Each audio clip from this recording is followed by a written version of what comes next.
मिला टाइम्स में आपका स्वागत है। मैं असरार अहमद। इस वक्त मैं दिल्ली वक्फ बोर्ड की ऑफ़िस में हूं और हमारे साथ सेक्शनल ऑफिसर हैं महफूज साहब। मैं इनसे जानना चाहता हूं क्योंकि अभी मैं आपको दिखाया कि बाहर प्रोटेस्ट चल रहा है। दिल्ली के वक्फ बोर्ड के जो कर्मचारी हैं 9 महीने से इनको सैलरी नहीं मिल रही है, तो वो मजबूर होकर 3 दिन से हड़ताल पर हैं। अब हम इनसे जानना चाहते हैं क्योंकि ये ऑफिसर हैं, इनको अथॉरिटी हासिल है, क्या वजूहात हैं वो बताएंगे कि किन किन वजूहात से सैलरी इनको नहीं मिल पा रही है। तो सर ये बताइए कि क्या वजह है कि आप लोग अपने कर्मचारी को 9 महीने सैलरी नहीं दे पाए। असल में जब दिल्ली में इलेक्शन अनाउंस हुए, उस वक्त चेयरमैन साहब थे एमएलए की कैपेसिटी में यहाँ पर। उसके बाद वो जीत के जब तशरीफ़ लाए तो उनको रेवेन्यू डिपार्टमेंट से एक ख़त मौसूल हुआ कि साहब अब आप क्योंकि दोबारा एमएलए चुन के आए हैं तो आपका दोबारा नोटिफिकेशन होगा चेयरमैन बनने के लिए। इस वजह से वो जब चेयरमैन साहब चले गए, उस वक्त चेयरमैन साहब को अथॉरिटी हासिल थी, फाइनेंशियल पावर्स उनके पास थी। जब से ही सैलरी का मसला रुका हुआ है। बीच में कोरोना के दौरान जब लॉकडाउन शुरू हुआ तो लॉकडाउन की वजह से वो जो वैकेंसी थी हमारे यहाँ के एमएलए कोटे के लिए, उसको पूरा करने में देर हो गई, फिल करने में देर हो गई। पूरा कोरोना काल उसमें गुजर गया। उससे पहले लॉकडाउन से पहले फसादात शुरू हो गए। हमारा ये स्टाफ वहाँ मुस्तफ़ाबाद में हमने कैंप लगाया फसाद मुतासरीन के लिए, वहाँ दिन रात उसने काम किया, फिर लॉकडाउन में भी काम किया।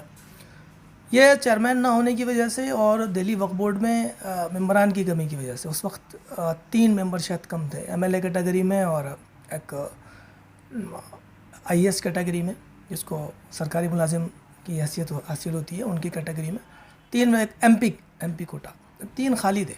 इस वजह से वो देर होती गई और कुछ तकनीकी वजूहत थी इनकी वजह से देर हुई है।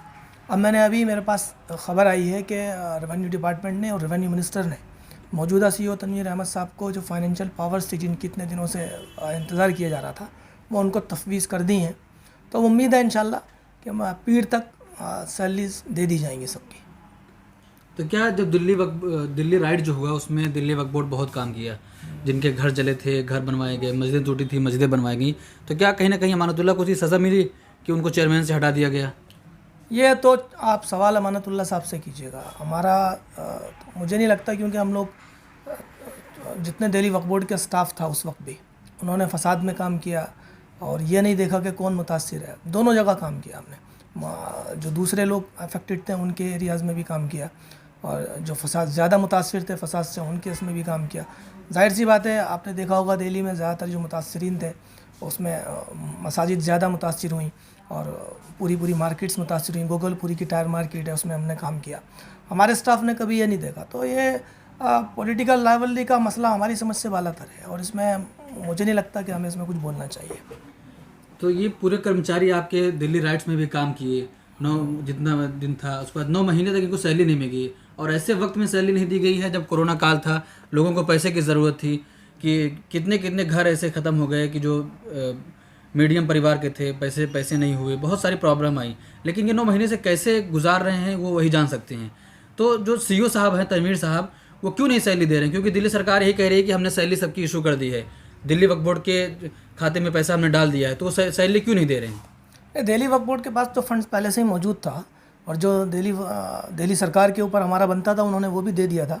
तनवीर अहमद साहब के, जैसा मैंने भी बताई, उनके साथ मसला दरपेश था। तकनीकी एक वजह थी, वो ये थी कि उनको फाइनेंशियल पावर्स जो मजाज हो जाते वो चेक साइन करने के, वो अभी तक नहीं दी गई थी। या तो वो बोर्ड देता या सरकार देती। बोर्ड भी मौजूद है, सरकार भी मौजूद है। इससे पहले सरकार ने दे दिया। अभी मेरे पास ख़बर आई कि 6 तारीख़ में एक ऑर्डर इशू हुआ है रेवेन्यू डिपार्टमेंट से, जिसमें तनवीर अहमद साहब को ये तमाम इख्तियारात दे दिए गए हैं। लेकिन चूँकि दिल्ली सरकार में तातील का दिन है आज और कल, हो सकता है मंडे को इसमें कुछ पेशरफ्त हो जाए और कोई ख़बर आ जाए कि हाँ इन सबको सैलरीज मिल जाएगी। इन सैलरीज असल में इन जो लोग ये बाहर बैठे हैं इन्होंने बिलाशुबा बेशक बहुत मेहनत से काम किया और बग़ैर सैलरी के काम किया। हमारी सैलरी के साथ साथ हमारे साथ जो तकरीबन 1200 बेवाएँ जुड़ी हुई हैं, जिनको हम यहाँ से दिल्ली वक्फ बोर्ड 2500 रुपये माहाना पेंशन उनके खातों में बराह रास्त ट्रांसफ़र करता है, उनकी ज़्यादा परेशानी थी क्योंकि उनका वही गुजर बसर का मामला है। जो दिल्ली वक्फ बोर्ड से ले रही हैं फिर वो सरकार से नहीं ले सकती। उनका सिर्फ एक यही आप समझ लीजिए कि आमद का ज़रिया है दिल्ली वक्फ बोर्ड की पेंशन। उनकी बहुत हालत ख़राब थी, पूरा लॉकडाउन उन्होंने गुजार दिया। कुछ ज़्यादातर हमारी नॉर्थ ईस्ट दिल्ली में वो फसाद से मुतासरीन भी थी उनमें से। और फिर उसके बाद अइम्मा हज़रात जिनको ये तकरीबन 266 माजरात हैं पूरी दिल्ली में मुअज़्ज़िनीन हैं, उनको यहाँ से नजराना पेश किया जाता है। या मसाजिद की तामीर की वजह से, या उनके बिजली के बिल, दिल्ली वक्फ बोर्ड का बिजली का बिल भी इसी वजह से लेट हो गया। अभी पिछले दिनों वो आ गए थे BSES वाले, उनसे मैंने गुजारिश की कि भाई अक्टूबर तक का महीना दे दीजिए। मुझे उम्मीद ये थी कि फाइनेंशियल पावर्स मिल जाएंगी, वो थोड़ा देर से मिली, लेकिन इंशाल्लाह जितने भी हमारे ऊपर ये कर्ज़ जात हैं ये अदा कर दिए जाएंगे।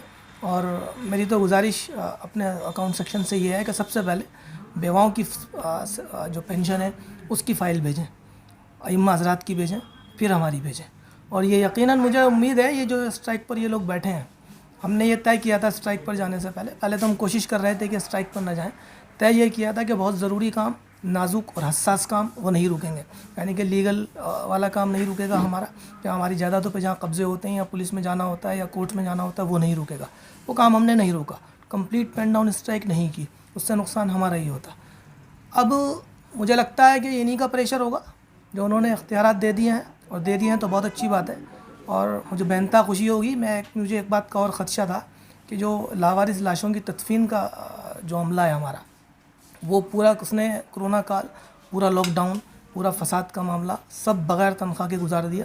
वो तकरीबन 8 लोगों का स्टाफ है, और उनके साथ इस बार ये भी हुआ कि उनको कोरोना पेशेंट को भी उन्हें डील करना पड़ा। मुझे ख़दशा ये था, खुदा न खास्ता वो अगर हड़ताल पे चले गए तो ये लावारिस लाशों की तदफीन है वो रुक जाएगी। लेकिन मैंने उनसे ज़ाती तौर पे भी गुजारिश की थी, और दफ्तर के साथियों ने भी उनसे कहा कि भाई आपके जो ख़र्चे हैं वो हम पूरे करेंगे जिस काबिल भी हैं, लेकिन आप ये काम मत रोकिएगा।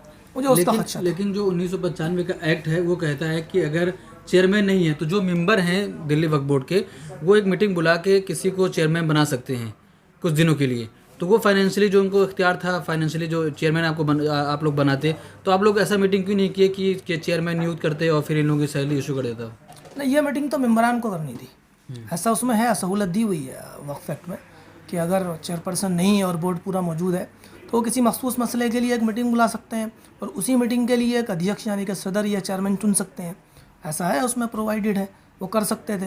लेकिन पता नहीं क्या हुआ कि कम्युनिकेशन गैप हो गया तमाम मेम्बरान में। और आजकल तो कुछ लोगों के यहाँ कुछ प्रोग्राम से कुछ आउट ऑफ स्टेशन थे, या अभी 3 वैकेंसीज़ नहीं आई हैं, उनका आपस में तारुफ भी नहीं है, एक तारुफी मीटिंग भी नहीं हुई, तो इसलिए हो सकता है कम्युनिकेशन गैप हुआ। लेकिन हमें खुशी ये थी कि हमारी हड़ताल के दूसरे ही दिन हमारी एक मुअज़्ज़िज़ मेंबर है रज़िया सुल्ताना साहिबा, वो तशरीफ़ ले आई थी। उन्होंने आश्वासन दिया, तसल्ली दी सब लोगों को, और उनसे ये कहा कि मैं बतौर मेंबर यहाँ नहीं आई हूँ, बतौर आपकी बड़ी बहन और माँ यहाँ आई हूँ। उससे बड़ा हौसला बड़ा उन लोगों का, वो आज भी तशरीफ़ लाई थी, आपने उनसे बाइट किया होगा बाहर। अब वो बड़ी हैं, हमारे साथ बैठी हैं, तो हौसला बड़ा हुआ है। ख़बर ये जो मैं आपको बता रहा हूँ, अगर ये सच है, अल्लाह करे ये सच हो कि वह फाइनेंशियल इख्तियारात उन्हें तफवीज़ कर दिए गए हैं, तो मसला हल हो जाएगा इंशाल्लाह फिर तक। तो देखिए, जो दिल्ली वक्फ बोर्ड के कर्मचारी, जो दिल्ली की वक्फ बोर्ड की जो ज़मीनें हैं जिसमें कब्ज़ा कर रहे हैं लोग, उनको बचाने के लिए अपनी जान भी कुर्बान कर देते हैं। वो 9 महीने से लगातार बगैर सैलरी के काम कर रहे हैं। तो आप सोच सकते हैं, जो दिल्ली वक्फ बोर्ड यतीमों को पैसा दिया करता था, जो बेवाएँ औरतें हैं उनको पैसा दिया करता था, आज खुद उनके कर्मचारी यतीम हो गए हैं और बेवाएँ हो गए हैं कि उनको ही पैसा नहीं दिया जा रहा है। तो आप सोचिए कि 9 महीने का वक्त गुजर गया, और ऐसा वक्त जब कोरोना पेंडेमिक थी, वो 9 महीने कैसे गुजारे होंगे, उनका घर कैसे चला होगा।